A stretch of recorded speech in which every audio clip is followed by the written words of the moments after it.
Oke, selamat pagi semuanya. Selamat pagi.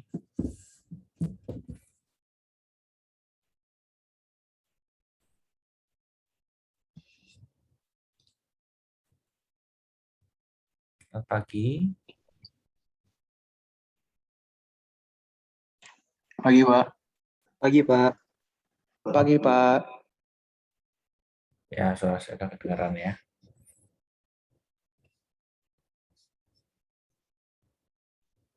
Oke, ya seperti biasa. Pengen ngecek dulu kondisi kalian gimana.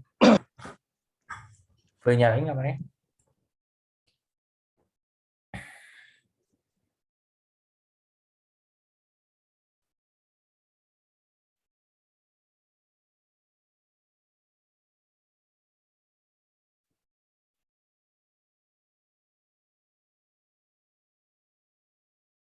Jumlahnya ada berapa ya teman-teman? Saya lupa.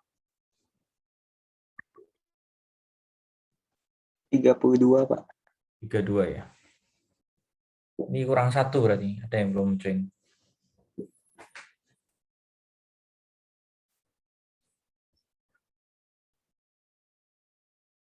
Kurang dua. Mana ada ini ya, suggest. Yang belum join. Siapa ya? Ada yang notice nggak yang belum join siapa?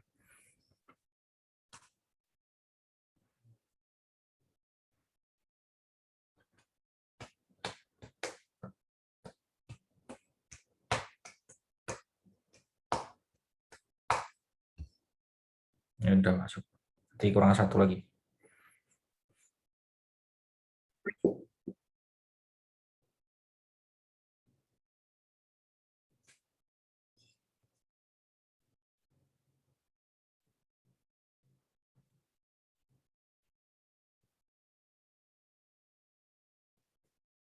Oke.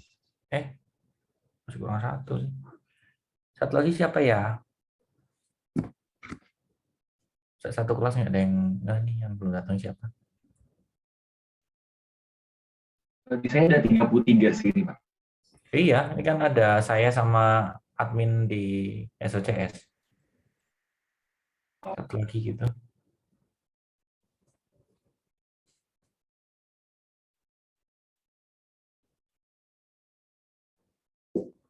Wah, tak dikenali ternyata.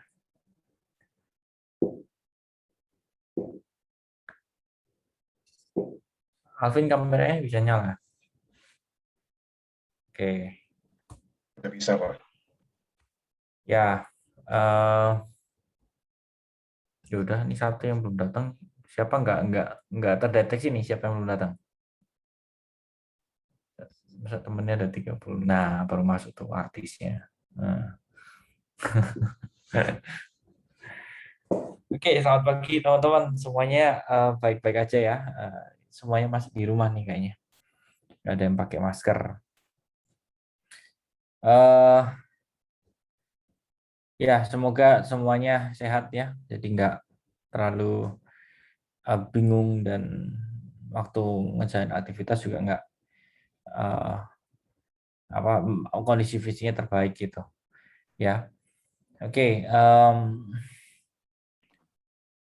kemarin ada beberapa yang minta ganti topik ya ke saya, tapi ya eh, saya nggak tahu sih, saya nggak notice itu PPT 78, cuman yang pasti udah saya tanggapi.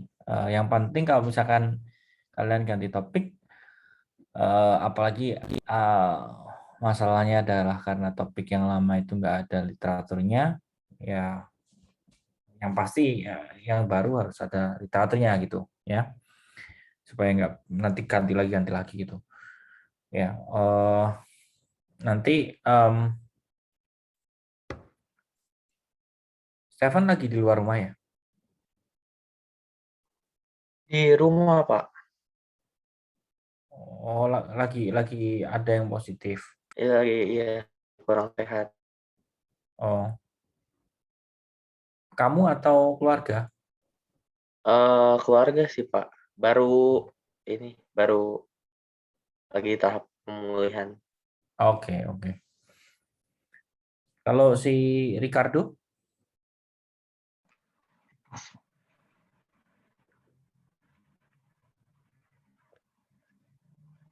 saya nggak ada suaranya ya.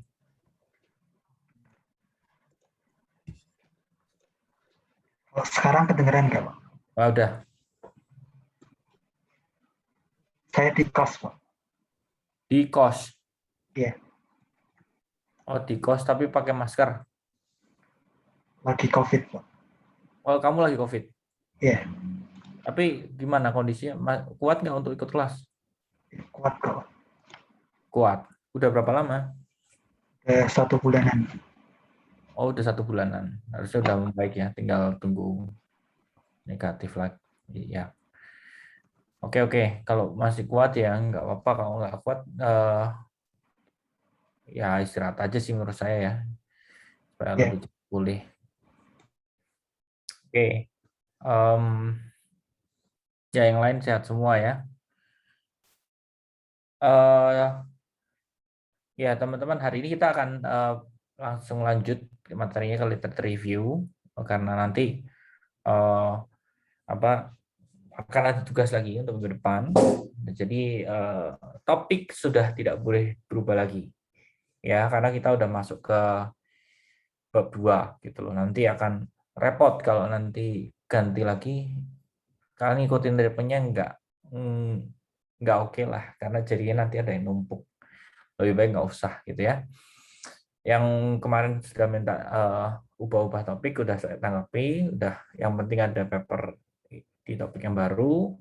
Habis itu baru kalian bisa lanjut lagi terus gitu ya sampai tahapan-tahapan yang selanjutnya. Oke, hari ini berarti udah hadir semua. Saya mulai ya kelasnya. Eh, Silakan kalau mau lebih rileks, nggak usah pakai kamera, nggak apa-apa.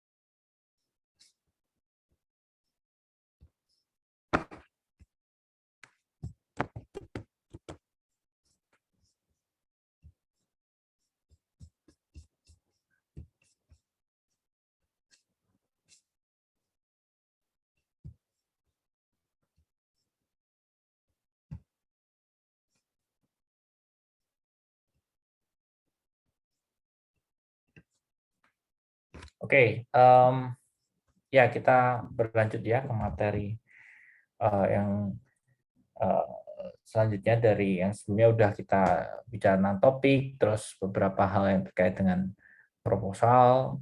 Ya, jadi sekarang kita masuk ke bab 2 lah, kita bisa katakan ini bab 2 ya, bab 2 dari paper internasional yang kalian harus buat, dikumpulin di akhir semester ini. Nah, ada dua bagian. Yang pertama itu literature review, dan yang kedua itu ada citation. Nah, literature review ini ya tentang bagaimana kita mereview literatur dan beberapa isu yang kita harus tangani terkait dengan literature review. Dan juga citation itu kan kita bicara tentang mengutip literatur gitu. Cara ngutipnya, cara nulisnya itu kita mau bicara tentang hal itu ya. Nah, kemudian hari ini saya rasa nanti seperti biasa di terakhir nanti ada tanya jawab, mungkin sisa waktunya lah, nanti tergantung sisanya berapa lama, dan nanti langsung ada tugas untuk di-submit before F2F minggu depan ya. Jadi seperti biasa. Oke, kita langsung lanjut ke sini ke nah, ini outline hari ini. Jadi ada the why, itu maksudnya bukan D ya, the why. Kenapa gitu. The why, terus nanti ada purpose itu tujuannya, terus nanti langkah-langkahnya untuk kita bisa melakukan literature review. Resources, yaitu terkait karena resources itu bicara tentang sumber ya, sumber data, sumber informasi yang kita bisa akses ketika kita melakukan literature review. Terus ada table of comparison, citation, sama 5 goal of citation, sama beberapa masalah yang biasanya itu ada muncul pada saat kita bikin bab 2 gitu. Nah, yang pertama, kenapa kita butuh melakukan literature review ya. Nah, ini yang pertama, literature review helps to determine whether the topic is worth studying. Jadi kalau kita bisa mengulas literatur, kita bicara banyak hal tentang literatur atau paper yang sudah pernah dibikin orang lain, terus research yang sudah dilakukan orang lain, ya itu akan membuat kita bisa terbantu untuk menentukan apakah topiknya ini worth it untuk dipelajari, ya, worth it untuk di assess gitu ya, untuk kita kerjakan sebagai sebuah penelitian. Kenapa? Karena kalau misalkan topik ini worth for study, itu parameternya adalah orang lain itu sudah pernah ngerjain hal serupa, meskipun bisa jadi ide kalian malah serupa dengan yang orang lain bikin, karena saking banyaknya ya. Kalau kita bicara literatur internasional kan terbuka untuk umum gitu ya, terbuka untuk umum, terbuka untuk semua orang. Jadinya dari seluruh negara ada, ya kemungkinan untuk ide itu sama sangat tinggi ya. Apalagi kalau kalian berusaha ngikutin teknik yang baru-baru, biasanya kemungkinan idenya akan sama itu tinggi gitu. Nah, it provides insight into ways in which the researcher can limit the scope to a needed area of inquiry. Nah, ini bisa memberikan insight yang mana researcher itu bisa melimit scope. Nah, kalau bicara tentang limit scope, kita kan memecahkan suatu masalah nih teman-teman ya, memecahkan suatu masalah. Kalau kita memecahkan sebuah masalah, pasti ada batasannya. Sampai mana sih kita handle masalah itu? Sampai mana sih kita coba solving masalah itu? Jadi nggak yang nggak, misalkan saya mau handle cuman personality prediction, ya udah. Tapi kan kita harus bikin limitasi, misalkan personality prediction-nya hanya di teks, atau personality prediction-nya hanya menggunakan teknik MBTI. atau apapun itu. Nah, ketika kita mulai baca literatur review, kita baca paper-paper terkait dan segala macam, insight kita akan nambah. Insight kita akan nambah, otomatis kita akan makin paham sebenarnya gimana sih saya harus mengakses ini, gimana baiknya saya ngerjainnya topik ini tuh diapain gitu. Itu akan lebih muncul ketimbang hanya sekedar saya punya ide saya langsung jalanin gitu. Nah, inilah yang juga menjadi pembeda antara paper internasional dengan sebuah technical project, laporan proyek gitu loh. Nah, kalau laporan proyek itu ya paling hanya sekedar saya punya masalah begini, solusinya gini gitu. Nggak ada jembatannya di sini, di literatur review itu nggak ada. Ya, jadi memang akan membutuhkan effort karena kita harus istilahnya cek ombak, ya, cek ombaknya di mana, ombak tentang topik ini tuh kayak apa sih, orang lain tuh udah bergejolaknya tentang gimana cara solvingnya itu kayak sejauh mana itu. Nah, habis itu baru masuk ke solusinya di metode yang kalian jelaskan di bab 3 itu gitu. Nah, it shares with the reader the result of other studies that are closely related to the one being undertaken. Nah, kadang-kadang tuh ketika kita mencetuskan sebuah ide, kalau misalkan kalian mencetuskan sebuah ide itu maksudnya yang tadi ya, yang minggu lalu kalian coba usulkan jadi topik terus segala macamnya itu, kadang-kadang ide itu ada yang ketika dicari literaturnya nggak ketemu gitu, nggak ketemu literaturnya, jadi nggak terlalu apa ya, jadinya ada anggapan bahwa wah, dua anggapan sih sebenarnya. Wah, ini gila nih topiknya, langka nih topiknya, oke nih, karena belum ada yang ngerjain gitu, belum ada yang ngerjain topiknya, oke nih kayaknya. Cuman begitu saya minta 2 paper literatur awal untuk disubmit ke saya sebagai tugas, nggak nemu, repot kan. Jadi ide yang spektakuler itu bisa jadi adalah sebuah ide yang terlalu dangkal, terlalu nggak kepikiran sama orang-orang untuk di-assess, atau terlalu sederhana atau apapun itu. Jadi ada 2 kemungkinan ketika ide kita itu kita cari literaturnya nggak nemu. Kemungkinan yang pertama ada ide kita sangat brilian, yang kedua itu ide kita terlalu dangkal. Jadi nggak ada orang yang mengakses tentang hal itu.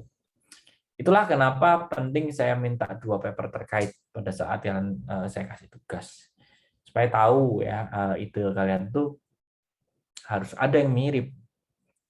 Kalau ada paper lain yang mirip itu bukan sebuah kesalahan, justru kalian ada di track yang tepat karena ada yang ngerjain hal serupa. Kalau nggak ada sama sekali, yaitu karena brilian, karena it is very impossible to solve gitu. Atau yang kedua itu tadi. Jadi jangan pusing ketika kalian baca literatur, laduh ini ide saya kenapa udah ada yang bikin ya, nggak bisa dong, harus ganti. Nggak gitu sudut pandangnya. Justru ketika ada ide yang mirip, kalian pelajarin lebih lanjut supaya tahu ya orang-orang udah pernah nyoba kayak gimana, dan kemudian usulkan yang punya kalian bedanya apa gitu ya. Jadi kalau kalian baca literatur, yang poin ketiga itu it shares with the reader the result of other study. Jadi orang yang sudah pernah penelitian lakukan tuh apa hasilnya, hasilnya kayak gimana, metodenya apa. Nah itu nanti bisa di-share ke di dalam literatur review yang kita buat. A literature section in proposal are generally shaped from the largest problem to the narrower issue.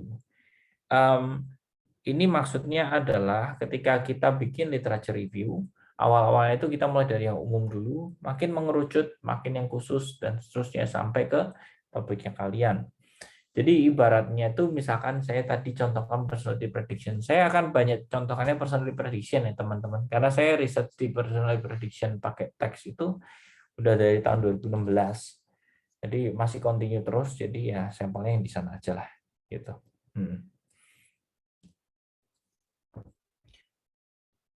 Nah, ketika di situ mulainya dari computer science dulu, misalnya literatur computer science, terus ke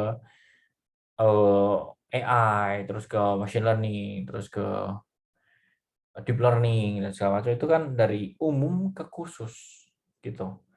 Cuman kalau kita bicara dari umum ke khusus ini, kesannya itu kayak bertele-tele ya, karena kita nulis paper tentang percentage prediction, ngapain saya jelasin tentang AI dulu, ngapain saya jelasin tentang CS dulu gitu.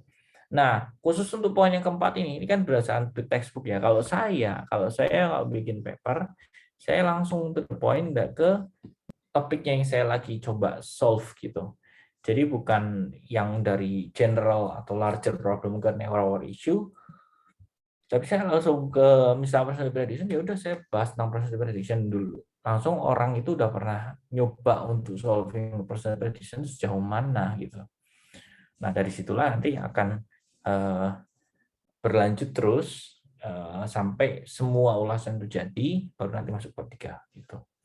Itu cara saya. Cuman kalau secara teori mungkin ada yang seperti ini. Tapi dari banyak aspek yang saya lihat dari paper-paper yang lain itu kayaknya sih memang agak jarang yang polanya seperti nomor 4 ini. Biasanya kadang-kadang dari judul ada keywordnya, nah keywordnya ini yang diulas gitu. Ya. Nah, ini purpose-nya, purpose dari ya nggak purpose juga lah. Maksudnya ini intinya yang diinginkan adalah literature review yang seperti apa. Ya, menurut teorinya Cooper, yang pertama integrate what others have said and have done and said. Jadi kita integrasikan. Kalian mungkin kalau udah OJT itu kan lebih paham ya, integrasi, deployment dan segala macam. Itu kalau deployment itu kan source code dari berbagai macam sumber itu dijadiin satu gitu ya, dan bisa jalan gitu. Nah, integrasi itu ya kita gabungin dari berbagai macam paper yang kita baca, kita pelajarin, kita amati, kita ulas dengan banyak detail, terus kemudian baru integrasikan, dijadiin satu, dipahami bareng-bareng untuk jadi sebuah kesatuan yang utuh, terintegrasi. Ya.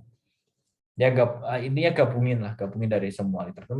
Meskipun ada hal-hal yang makanya penting ketika kita mau cari literatur yang terkait, yang nggak terlalu terkait itu ketika dipaksain untuk dimasukin itu akan susah nanti jadinya, pemahamannya akan susah karena nggak nyambung nanti sama yang lain-lain gitu ya. Terus yang kedua itu criticize previous scholarly works. Criticize ini adalah kita memahami dari yang sudah pernah orang lain bikin, kemudian dikritik itu artinya apa yang saya mau usulkan untuk saya punya gitu. Berbedanya apa dengan yang sebelumnya. Nah, itu criticize previous scholarly works. Maksudnya ke arah sana. Ya. Pembedanya kayak apa gitu. Criticize itu lebih ke arah sana, bukan yang paper ini salah nih, nggak benar nih ngerjainnya nih, keliru nih kalau cara gini, nggak gitu ya. Tapi yang dituliskan di kalian itu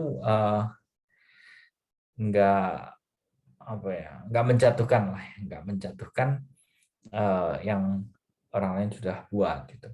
Artinya pembedaan kayak gimana, kenapa kalian mengusulkan perbedaannya seperti itu.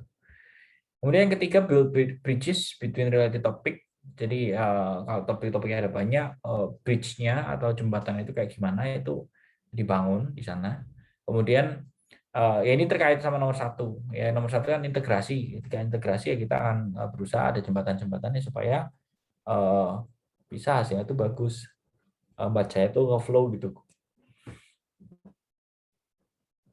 Nah, terus yang terakhir, identify the central issues in a field. Ya, jadinya kalau sebenarnya harapannya ketika ada literature review, saya itu dapat gambar besarnya tentang personality prediction itu orang-orang udah pernah kayak gimana, ya. Jadi peta jalannya, mapnya kayak gimana tuh udah kelihatan, gitu.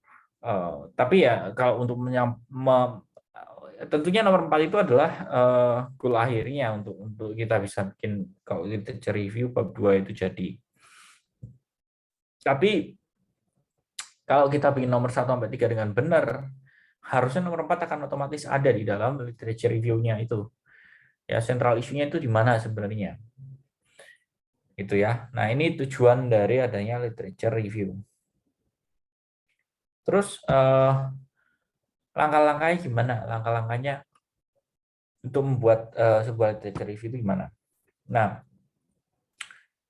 literature review means locating and summarizing the studies about a topic. Jadi kalau kita bisa locating gitu ya atau summarizing tentang sebuah topik itu literature review. Jadi tentang sebuah topik kita cari orang-orang udah pernah ngerjainnya kayak gimana topik ini, itulah literature review. Nah, there is no single way to conduct a literature review karena banyak style ya, bukan nggak paten begitu gitu, tapi opsinya itu banyak untuk literature review itu dilakukan ya. Tapi secara overall ringkasannya seperti di poin-poin di depan ini. Tapi ini bukan suatu keharusan, hanya sekadar hint untuk ketika kita mau bikin literature review ya urut-urutannya begitulah kurang lebih gitu ya. Nah, yang pertama begin by identifying keywords which is useful in locating material in an academic library or at college or university. Ini dalam kondisi tidak pandemi ya, teman. Ya, jadi cari dulu keywordnya. Nah, keyword itu nanti akan ngebantu untuk kita cari materi akademiknya atau paper ilmiahnya di library di kampus gitu. Ya kalian kalau misalnya mau cari-cari seharusnya ya mau cari-cari literatur atau paper akademik yang terkait dengan suatu topik itu dicari di library Binus ACID itu ada. Cuman ya masalahnya sekarang lagi pandemi bisa di search online gitu. Search online tapi memang bukan textbook yang komplit jadinya ya. Cuman kayak misalkan tugas RS1 mahasiswa dan sebagainya gitu. Ya. Nah, setelah itu tapi saya nggak bicara pandemi deh, nggak bicara pandemi, tapi kondisi sekarang pun sebenarnya orang-orang itu juga kalau mau cari paper itu udah nggak pakai ke kampus segala macam gitu ya. Semuanya itu udah ya ke kampus ke library ya, tapi nongkrong di sana literature dari googling gitu. Ya. Tapi ya ini cara-cara dulu yang best practice-nya saya agak bahas sedikit ntar. Terus yang pertama, yang kedua itu with this keyword go to next to library and begin searching the catalog for holding. Jadi apa ya, dari keyword inilah semua hal kita cari. Jadi yang penting untuk kita melakukan literature review yang pertama itu adalah keywords. Ya, keywords. Nomor 3, try to locate 50 report of research. Jadi memang prinsipnya itu adalah kita harus apa namanya ya, ngumpulin papernya itu sebanyak mungkin.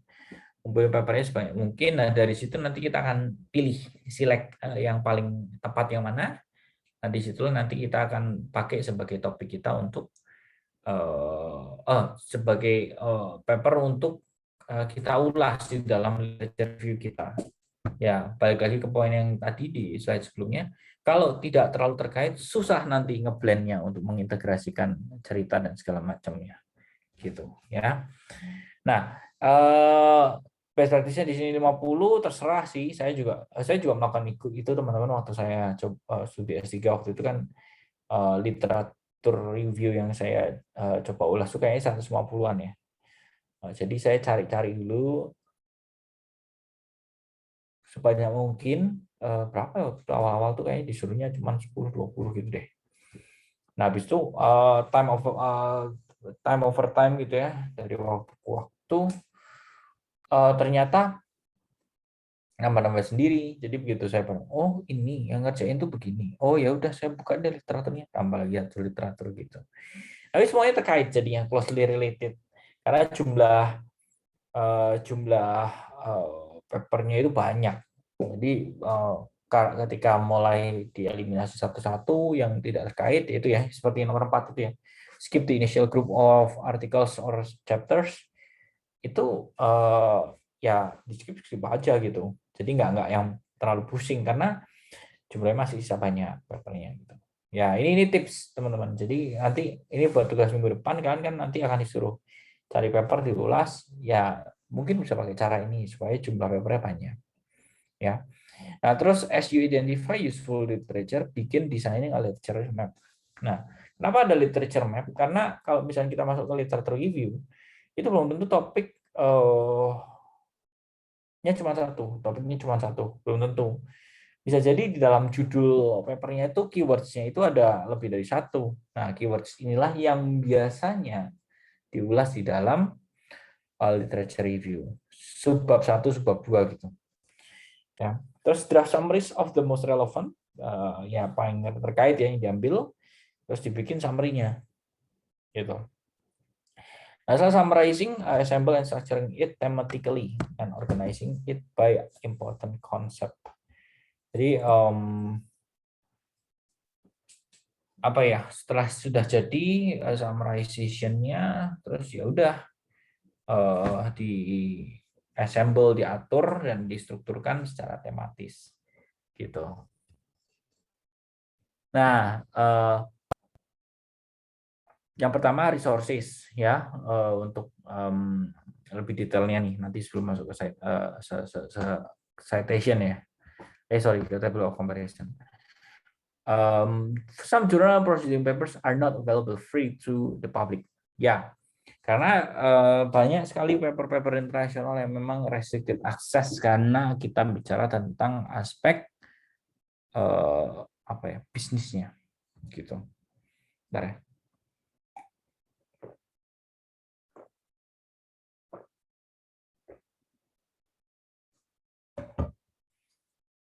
Karena gini,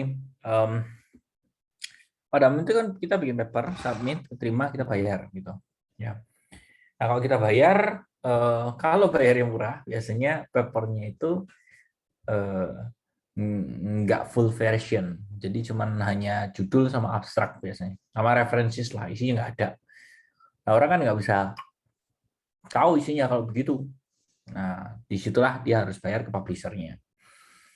Nah, itulah yang dimaksud dengan some journal and proceeding papers are not available free to the public.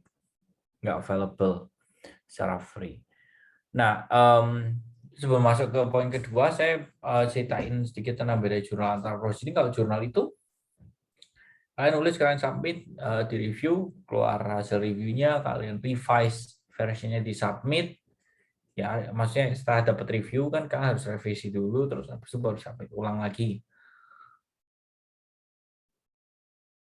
Setelah submit ulang,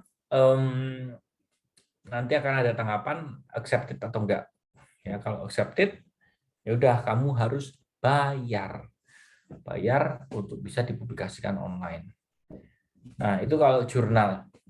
Kalau proceeding, dia tahapannya ada tambahannya satu. Setelah kamu submit, keluar hasil reviewnya, kali kamu submit hasil revisinya, terus dari panitianya itu kirim kirim undangan untuk datang, ya kalian harus presentasiin paper kalian di dalam sebuah forum internasional. Biasanya presentasi cuma 10-15 menit sih, 10-15 menit selesai. Setelah itu baru tanya jawab 5 menit gitu. Ya. Nah, itulah bedanya jurnal sama proceeding. Ya, jadi dia nggak free to public, tapi ada aja yang free to public itu ada aja. Terus there is a social network called ResearchGate. Nah, ada satu apa ya, website ya, komunitas researchgate.net kalau salah, atau researchgate.com gitu ya, kalian bisa coba cek. Nah, ResearchGate ini adalah satu mirip seperti sosial media. Mirip seperti sosial media yang dipakai oleh para peneliti, dosen, mahasiswa, asisten profesor untuk menaruh tulisan-tulisan mereka. Dan karena bentuknya mirip kayak sosial media, jadi kalau kalian mau request paper full-nya, kalau nggak ada yang paper yang versi apa namanya full-nya di publisher-nya, ya kalian bisa minta di sana. Bisa via chat, di sana ada chatnya. Bukan chat lah, message ya. Kamu bisa drop message ke peneliti terkait, nanti tergantung dia mau menanggapi atau enggak gitu.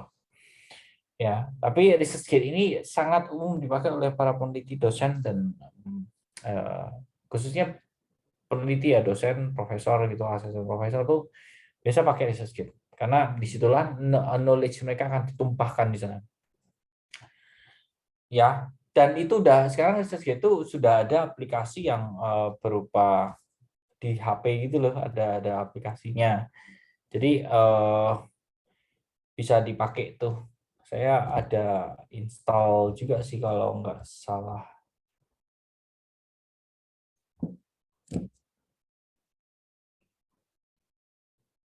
Ya, ini ada nih. Ya, ada ResearchGate nih. Oh, ya. Cuman nggak terlalu kelihatan. Cuman kalian cari di application-nya kalian di smartphone kan ada. Nah, di situ kalau kalian bisa bikin akun, terus mau cari paper full, itu bisa hubungin author-nya. Gitu ya, meskipun dia di Amerika, UK, dan segala macam, kalau kalian mintanya polite dan peruntukannya itu adalah untuk tugas kampus, bukan untuk akademik ya, bukan untuk industri, itu menurut saya akan di-share langsung. Ya karena saling support ya untuk keilmuan, bukan untuk dikomersilkan gitu loh. Ya. Nah, yang terakhir ya pakai Google Scholar. Google Scholar itu yang udah paling common lah orang pakai gitu untuk cari literatur. Tinggal googling, tulis Google Scholar, masuk ke sana, cari judul papernya atau cari authornya, itu terserah kalian. Ada beberapa modifikasi searchingnya. Tapi yang pasti Google Scholar itu sangat membantu para dosen mahasiswa gitu ya untuk cari topik-topik terkait. Nah, kalau ngomong topik terkait itu saya jadi ingat Mendeley ya. Mendeley itu software yang kepake untuk bisa bantu searching literatur tuh, Mendeley ya. Ya, ini Mendeley itu di searching aja, itu nanti ada yang bisa dipakai sama kalian untuk cari literatur. Keunggulannya ya itu sih, kalau di apa ya, sebenarnya cara kerjanya mirip-mirip juga dengan Google Scholar ya, cuman ketika Google Scholar itu ya sebenarnya tinggal dicari aja sih. Google Scholar itu kalian cari keywordnya itu berdasarkan nama ataupun judul, itu akan kebantu gitu. Terus ya Mendeley lah ya, kok Google Scholar sih. Mendeley-nya itu waktu kalian cari akan keluar hasilnya dari tahun berapa kalian bisa setting sendiri. Terus tentunya akan sangat membantu karena ada fitur-fiturnya beberapa itu ya. Saya agak lupa sih, saya udah terakhir pakai itu udah tahun lalu nggak salah. Mendeley itu bisa dipakai, benar-benar bisa dimanfaatkan. Kalian searching aja di internet, install, pakai gitu ya. Nah, itu resources teman-teman. Ini penting. Kenapa saya di slide yang pendek ini saya lama gitu ya? Karena kalian harus nyari gitu. Nyari resourcesnya untuk bisa nulis bab 2. Dan nyari resources itu bukan sesuatu yang mudah, karena ada aja yang apa ya, nggak nyambung lah. Seringnya itu nggak nyambung. Yang dicari itu apa, terus sajiin apa, nggak nyambung sama topik, itu sering banget. Ya, tapi ya ini saya buka ya, 1 bahwa dia bisa pakai ResearchGate, 2 bisa pakai Google Scholar, 3 bisa pakai Sci-Hub ya, SCI-HUB, googling aja. Itu nanti kalau misalkan kalian ketemu paper yang restricted, masukin ke sana, di crack sama dia, jadi bisa dipakai ya. Oke, itu resources ya. Ini sangat penting karena kalian harus nyari papernya ntar. Nah, setelah dicoba untuk dikumpulkan, setelah dikumpulkan itu ditaruh di dalam satu repositori ya, kalian simpan dan segala macam. Jadinya ya ini bisa dirangkum menjadi sebuah tabel. Nah, tabel of comparison yang ada di layar kalian ini cuman sampel, teman-teman. Nggak harus begini bentuknya, tapi kalau seperti ini saja udah cukup membantu. Karena kan paper itu berlembar-lembar ya. Nah, kalian mappingkan aja intisarinya ke dalam tabel ini gitu. Ya. Nanti bercerita di dalam isi papernya itu ya tinggal dari tabel yang kalian punya, tinggal kalian olah untuk jadi kalimat gitu. Nah, ini namanya literature review metric atau synthesis metric untuk bisa menggabungkan literatur-literatur yang sudah pernah dibaca yang terkait dengan topik kalian dan bisa dipakai gitu di sana. Oh iya, nah ini juga akan bisa kebantu kalau kalian pakai Mendeley, gitu. Ya, terus ini kan di sini ya data according to thematic category that correspond to your kepotong your research kayaknya. Ya sebenarnya kalau kita bisa sudah bikin ininya banyak, misalkan pokoknya kalian bikin sampai 50 gitu ya, sampai 50, terus dari 50 itu pilih yang terkait, sangat terkait, maka berkurang banyak gitu ya. Nah, setelah berkurang banyak, kalian bisa bikin setelah jadi final bisa dibikin subbab-subbabnya nanti yang tematik kategori itu. Misalnya, nanti saya contohin aja deh dari paper saya. Itu maksudnya di dalam satu literature review dipilah jadi 2 subbab, 3 subbab gitu ya. Nah, cara bikin 2 subbab, 3 subbab itu biasanya tematik ya, tergantung topiknya apa gitu ya, topiknya apa yang mau diulas di dalam literature review-nya. Nah, sampai situ dulu. Ada yang mau tanya dulu nggak sebelum masuk ke citation nih?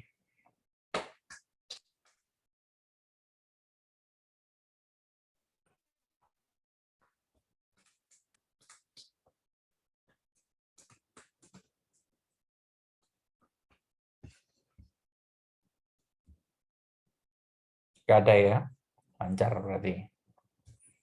Awas ya kalau nanti tugasnya salah, awas.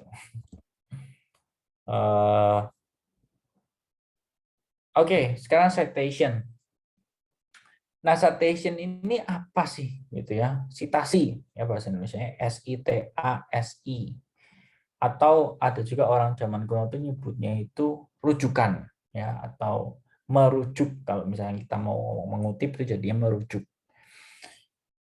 Citation ini adalah sesuatu yang kita bikin untuk kita tuh bisa benar-benar membuat sebuah paper yang kita bikin itu adalah value-nya ada. Karena kita mengutip beberapa pekerjaan-kerjaan sebelumnya dengan keberhasilan dan kegagalan masing-masing, dengan karakter masing-masing, untuk dihubungkan dengan punya kita. Jadi kayak kita kalau di dunia ini punya sebuah gunung es yang mau dibikin gede, yang isinya pengetahuan-pengetahuan gitu, kita berdiri terus di sini, naik terus. Jadi lebih baik terus.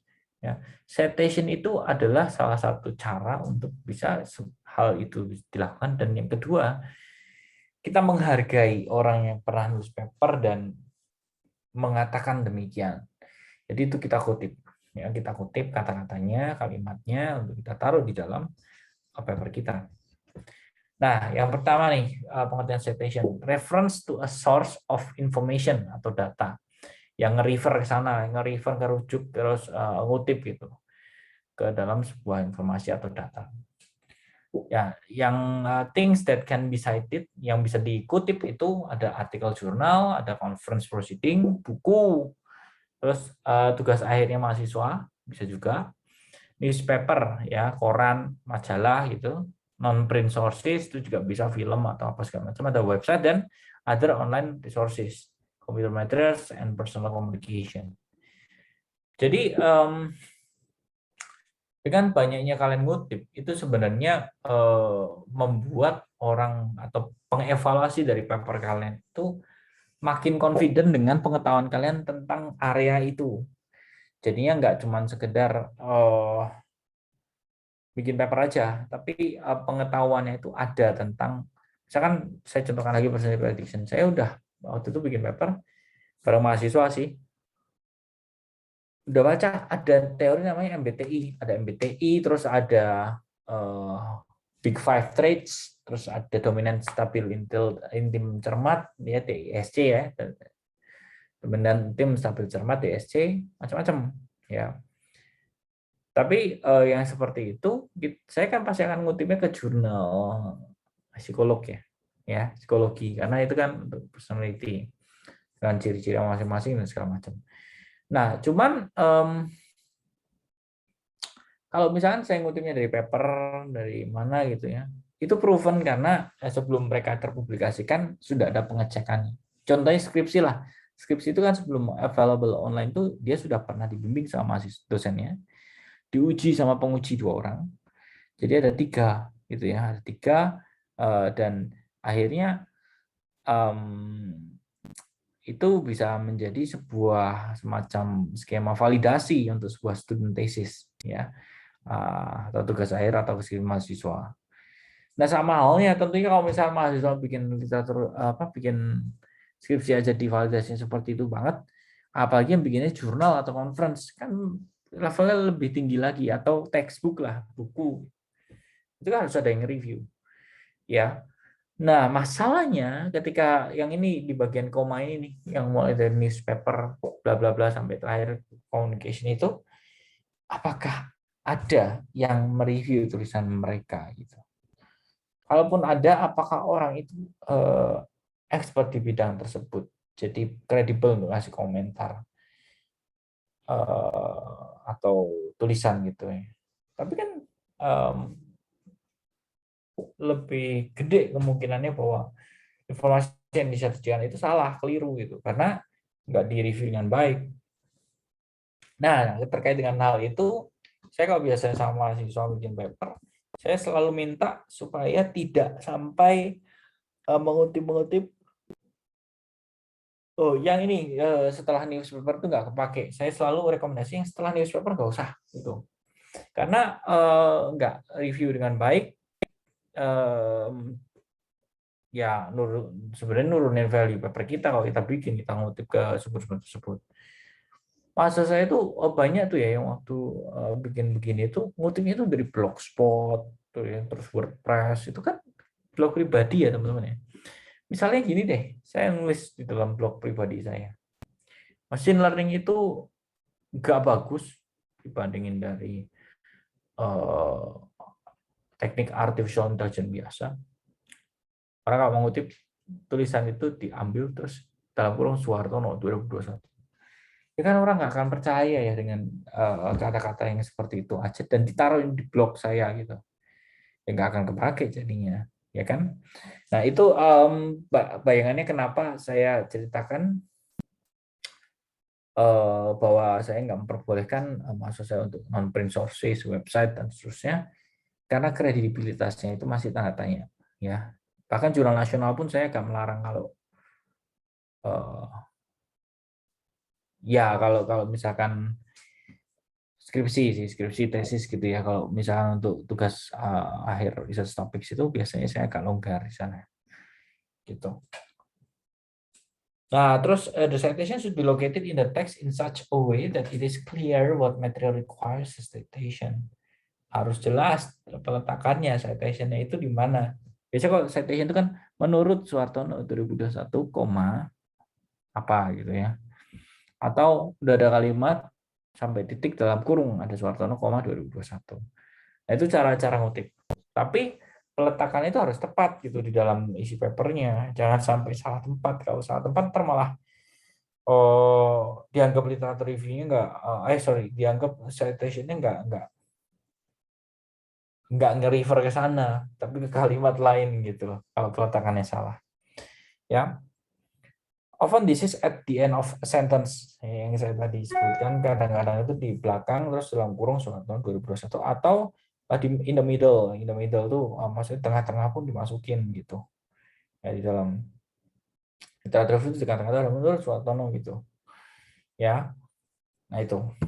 Terus ini 5 goals of citation. Bentar ya teman-teman, saya kayaknya harus ke toilet bentar ya.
Ya, sekarang ke 5 goals of citation, ya, tujuan dari citation itu gimana sih?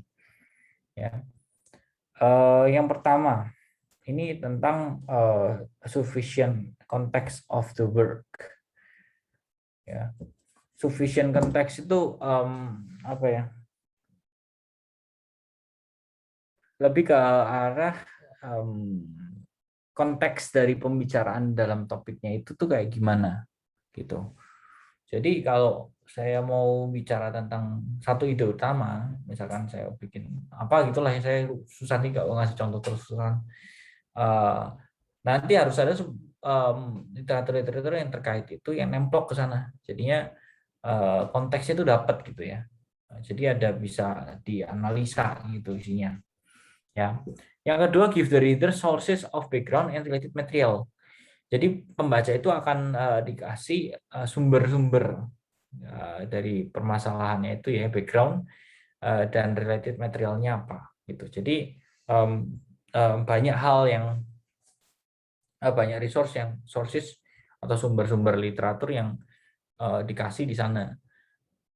Karena kalau cuma nulis kutipan di dalam sebuah bab 2, kadang-kadang has no meaning lah, cuma 1-2 kalimat gitu. Tapi kan yang dikutip itu ada di bagian daftar pustaka atau referensi. Nah, pembacanya itu nanti bisa membuka ke sana, misalkan referensinya dari mana, kopas aja Google judulnya ke Google, akan ketemu papernya gitu. Nah, itu kan akan memberikan sumber-sumber dari literatur yang diulas supaya bisa mendapatkan insight yang komplitnya tentang topik itu gitu ya.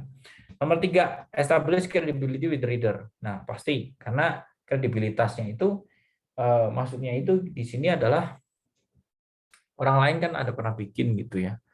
Jadi kita semacam kasih kredit gitu ya ke yang nulis, yang penulis dari yang kita kutip gitu.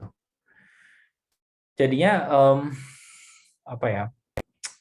Kadang-kadang dari bentuk-bentuk kredibilitas dengan reader ini akan membentuk profil seseorang sehingga dia akan dikenal sebagai tokoh apa gitu ya, tokoh yang terkenal di bidang ini gitu. Nah, itu kan sangat bermanfaat nantinya. Contoh, kita ngomong vaksin AstraZeneca kemarin ya. Vaksin AstraZeneca kemarin itu kan ada profesor dari Stanford yang viral gitu gara-gara dia tidak mengambil hak paten dari karyanya dia itu, semuanya itu dia nggak ngambil bagian tapi dikasih aja untuk kemanusiaan gitu. Nah, ini tokoh vaksin, dokter, profesor vaksin. Nah, kalau misalnya dia ternyata selidik dia dulunya pernah neliti vaksin untuk flu terus vaksin untuk apa gitu ya, saya lupa. Padahal dia profesor vaksin. Nah, dia bisa memberikan AstraZeneca keluar. Saya yakin itu semua dari hasil eksperimen. Ya nggak mungkin hanya berdasarkan studi literatur saya nyimpulin gini-gini ini. Tapi yang saya mau simpulkan itu harus dieksperimenkan dulu supaya proven hasilnya ketika nanti dipakai oleh masyarakat. Ya, intinya nomor 3 itu establish credibility ya dengan readernya juga. Terus provide example or alternate ideas, data or conclusion to compare and contrast. Ya, compare and contrast itu kayak suatu keyword ketika kita mau bikin paper internasional, karena saya baca papernya banyak, literatur review-nya banyak, terus kemudian apa ya, keterkaitannya ada dan segala macam, kan pasti akan ada kontok-kontokan nih. Kontok-kontokan itu artinya pertentangan pendapat dari paper yang ini sama yang ini gitu. Pasti ada. Nah, compare and contrast itu harus ada juga supaya sebenarnya bukan ada juga ya. Dengan ada citation kita bisa melihat komparasi antara kondisi yang A dengan B ketika kita bisa citation dua kerjaan ini yang mungkin kadang-kadang bertentangan. Ya. Tapi ya kita bisa jika orang lain pada pikirnya gimana dan hasilnya kayak gimana. Nomor 5, acknowledge and give credit to sources ya. Ya pasti, karena sebenarnya kalau kita citation kan nyebut nama orangnya, meskipun kadang-kadang penulisnya lebih dari 5 itu kan, misalnya saya nomor pertamanya Suwartono et al.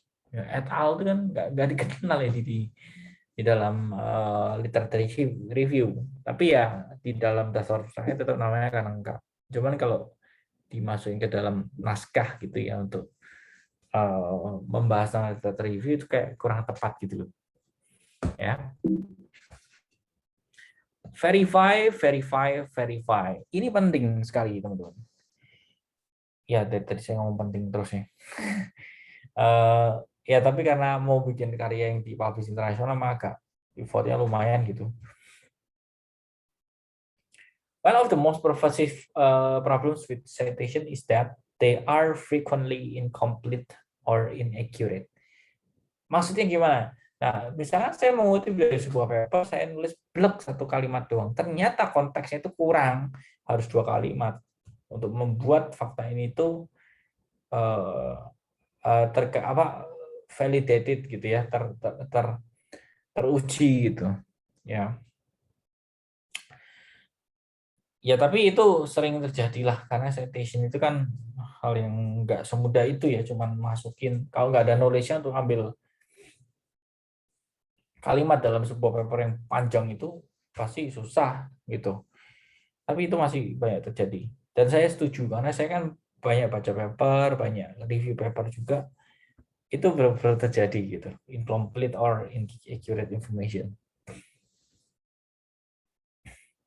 Nah, sebenarnya untuk verifikasinya ya itu kerjaan yang authornya, kerjaan yang nulis papernya gitu, bukan kerjaan orang lain gitu kan. Terus for too few authors take this advice seriously, several studies found that antara 34 sampai 67 references dalam berbagai macam variasi jurnal medis sama biomedis contains error. Bayangkan teman-teman kalau misalnya ada error yang semacam ini itu kan ya kalau misalnya kita cuma ngomong computer science, kita bikin face recognition untuk deteksi karyawan masuk kerja dan segala macam, error ya sudah bisa dimanualkan. Nah, kalau errornya itu masalah vaksin tadi, repot kan.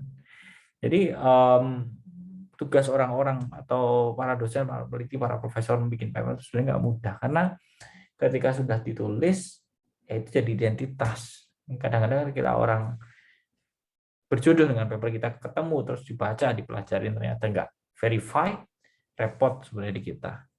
Cuman, nah ini faktanya 34-67% dari jurnal medik itu contain error. Ya, nah major errornya itu yang pertama adalah the article could not be found given the information in the citation. Ternyata papernya itu nggak bisa ditemuin, padahal ada informasinya di dalam citation-nya, siapa penulisnya tahun berapa gitu. Nah ternyata waktu dicari nggak ketemu, major revision itu kalau begitu. Pada umumnya pasti ketemu. Ya minor error itu ya misalkan ada punctuation, tanda baca ya, atau spelling mistakes, ya nyebutnya salah, mistakes di article title, mistakes di nama, mistake di initial author-nya, atau bahkan citation style. Citation style itu Misalnya kalau yang saya ingat saya ya, kalau di mata kuliah research topik sih pakainya APA style. Apa ya? APA style. Nah, error yang semacam ini lebih minor ketimbangnya tadi yang pertama yang major error tadi. Nah, ini udah tinggal 2 slide lagi kalau nggak salah. Ini sama ini. Udah ini terakhir ya. Ya, ini other problems with citation. Jadi citation itu punya masalah juga. Contohnya yang pertama itu spurious citation. Citation that are not needed but are included anyway. Ini sering terjadi teman-teman kalau untuk dosen-dosen yang memang mengejar untuk apa ya, banyak ngutip paper, ya banyak ngutip paper, tapi sebenarnya dari paper itu cuma diambil 1 kalimat masukin terus data tentang papernya dimasukin ke apa ya, referensis gitu. Jumlah citationnya jadi banyak. Tapi ya itu kadang-kadang citationnya itu kayak ini yang disebut dengan spurious ini. Sebenarnya nggak terlalu penting juga itu citation ditaruh gitu. Ya, tapi ya itu terjadi. Yang kedua bias citation.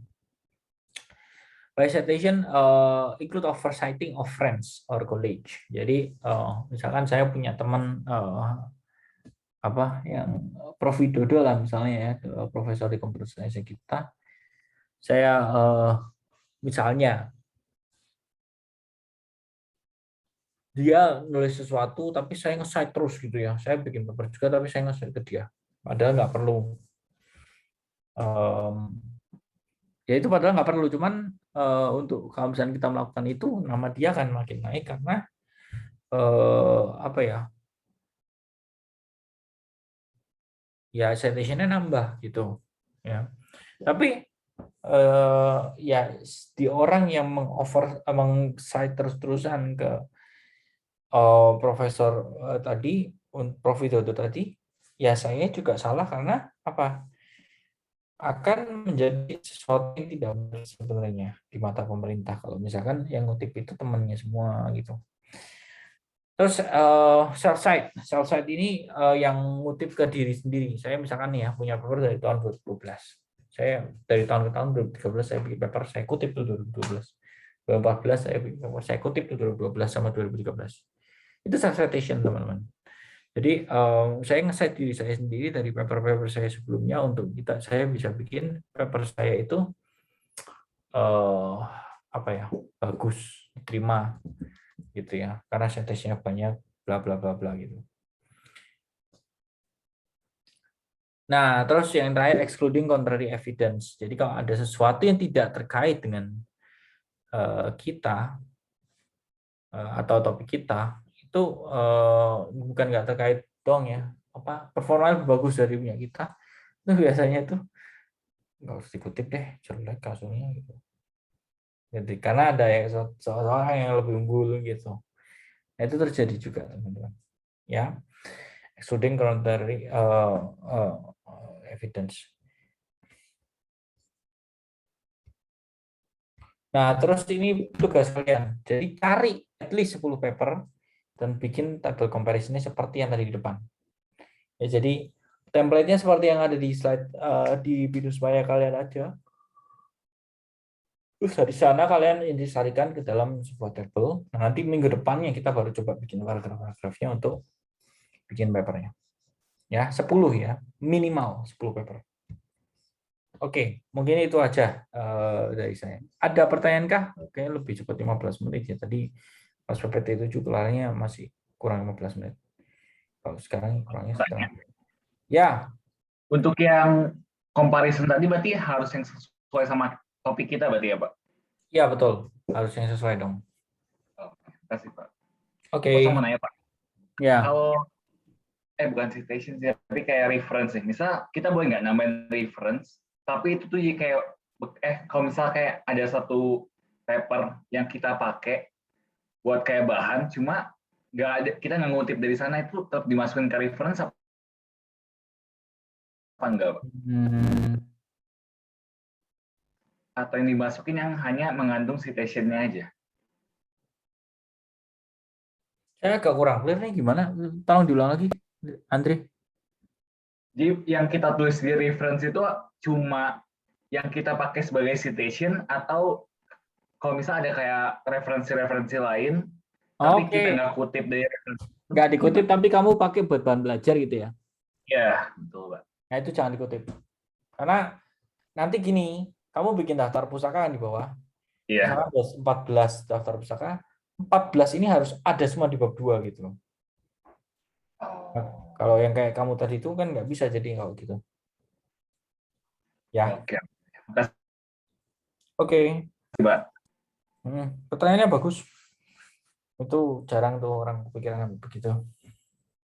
Ada lagi, teman-teman? Saya tunggu ya sambil saya buka absensi. Saya tunggu dulu. Pak, mau nanya. Ini siapa ya? Saya Ferdiana. Oh, Ferdiana. Iya, Ferdiana. Gimana? Ini Pak, tadi yang di bagian table of comparison itu kan ada method sama sampel. Itu tuh maksudnya apa ya, Pak? Metode itu yang dibikin. Kita kalau biasanya tuh paper tuh gini. Kalau paper di computer science ya khususnya, dia itu berusaha mengenangani masalah ini dengan cara ini. Misalkan ya, mengatasi jumlah pintu di rumah dengan mengatasi jumlah pintu di rumah yang jangan jumlah pintu jelek amat sih. Menangani dampak pandemi dengan menggunakan KNN. Nah, KNN ini kan caranya menangani itu adalah apa yang dikerjakan gitu. Bentar, tadi tanya apa ya? Kok gue jadi kebleng sih? Nah, ya gimana sih? Ini Pak, kan di tabelnya ada bagian kolom method sama sampel. Itu tuh maksudnya apa, Pak? Oh ya, metodenya itu yang tadi kayak KNN-nya itu metodenya gitu. Ya, kadang-kadang dulu bisa ditemuin selain di judul, di abstraknya. Ada tuh caranya. Kalau paper itu kan sebenarnya di bab 3 itu kan judulnya metodologi. Nah, metodenya apa gitu. Ya. Kalau sampel itu kayak datasetnya kita lah, yang kita pakai itu apa.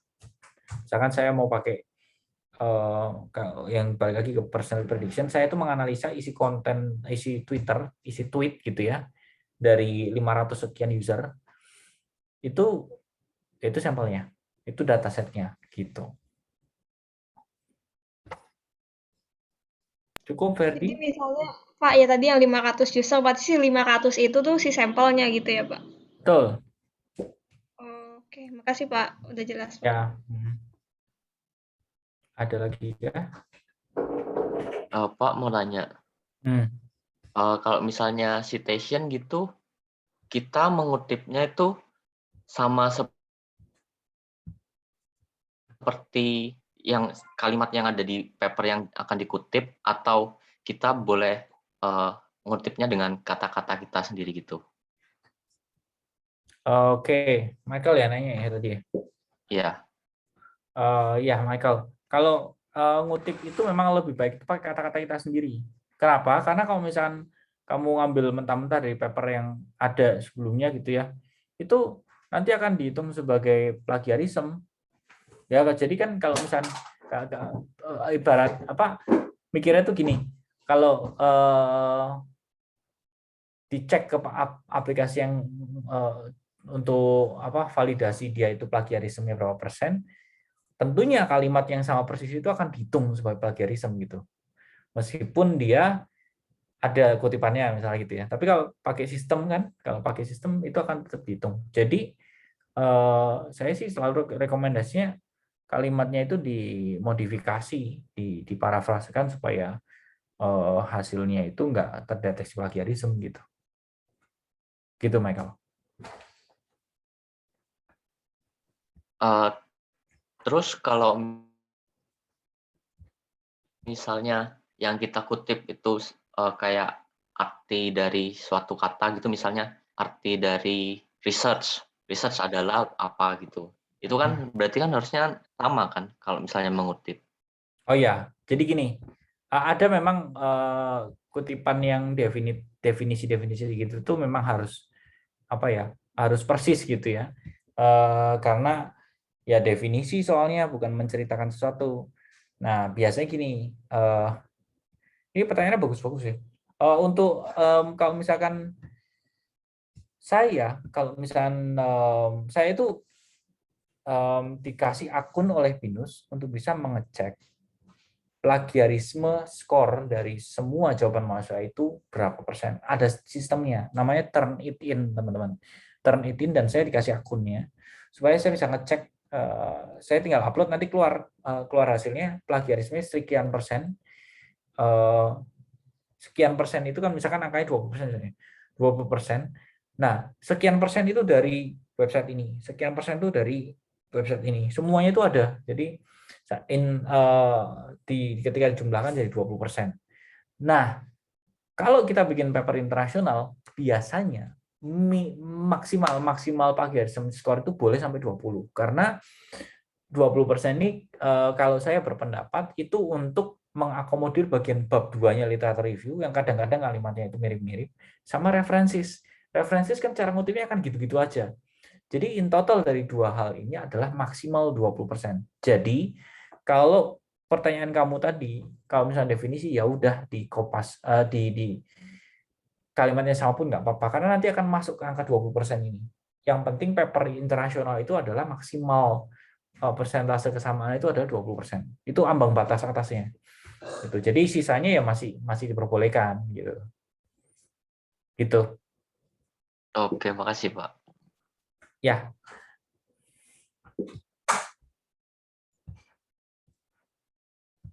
Yang lain ada lagi?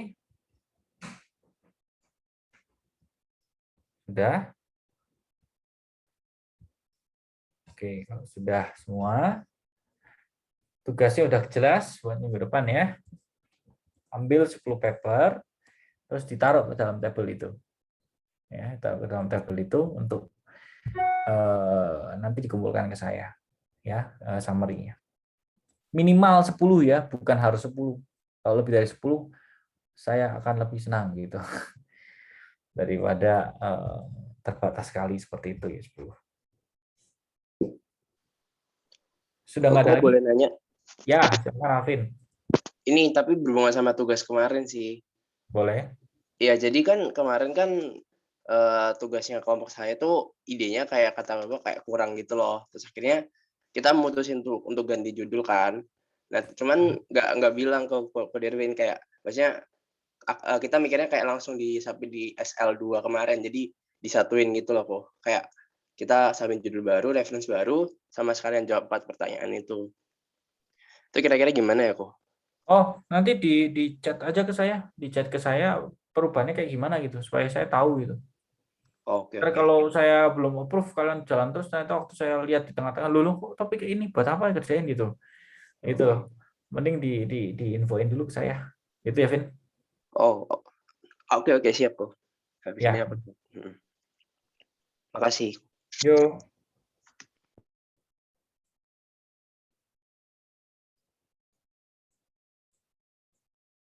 Udah, cukup?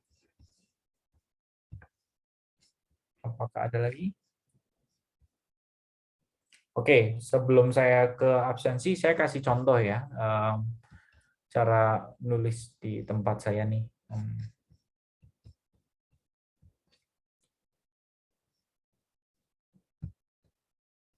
Nih, ini kan papernya saya nih, paper Google Scholar saya. Ini angkanya agak jelek ya, 666. Pas banget. Saya coba buka nih satu.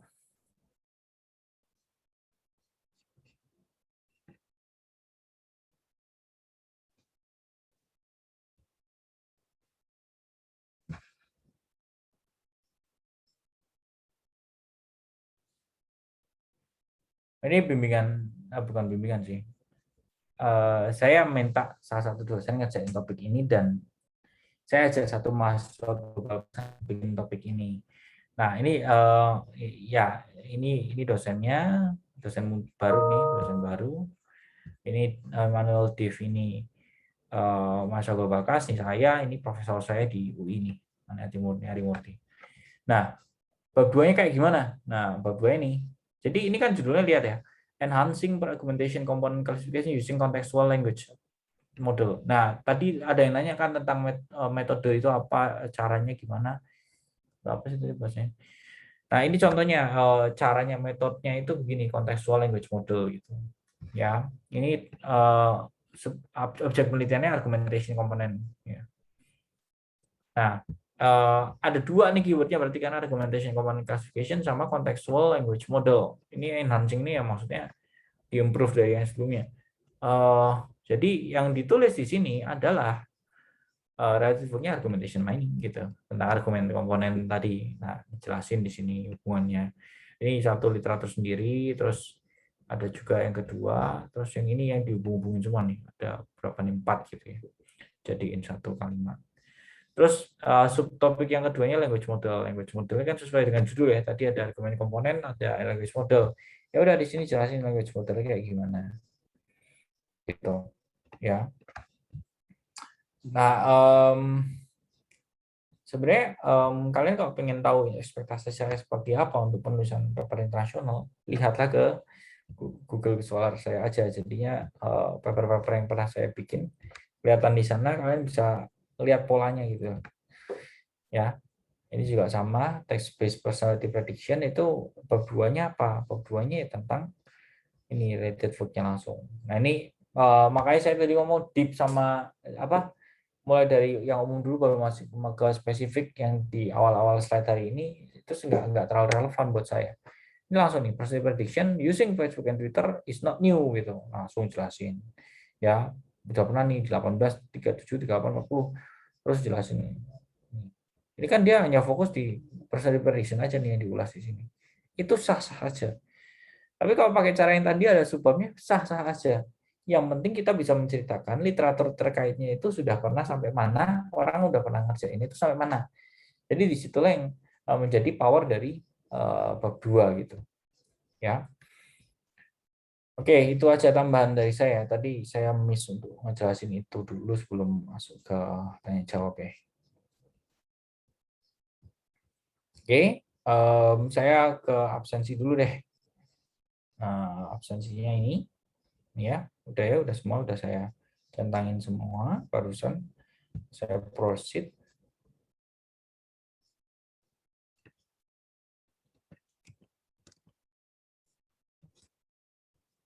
Dah, absensinya udah ya.